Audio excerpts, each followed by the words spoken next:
Veneto in fascia bianca, ancora una volta, ancora una settimana. I numeri sono asettici, chirurgici, vanno dritti all'essenza e dicono che in tutta la regione ci sono 769 ricoverati in area non critica e 123 in terapia intensiva.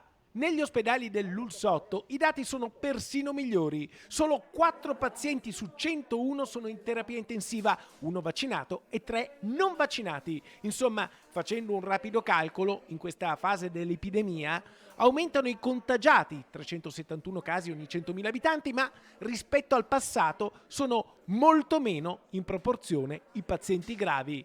Tanto che in Veneto è impegnato solo l'11% delle terapie intensive e questo, come detto, ha decretato che restiamo in fascia bianca ancora una settimana.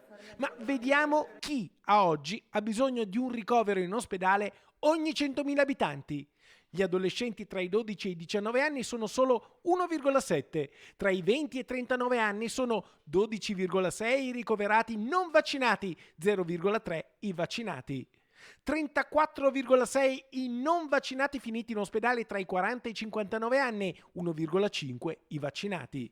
Tra i 60 e i 79 anni, 84,3 i non vaccinati ricoverati, 20 con una sola dose e soltanto 9,8 i vaccinati.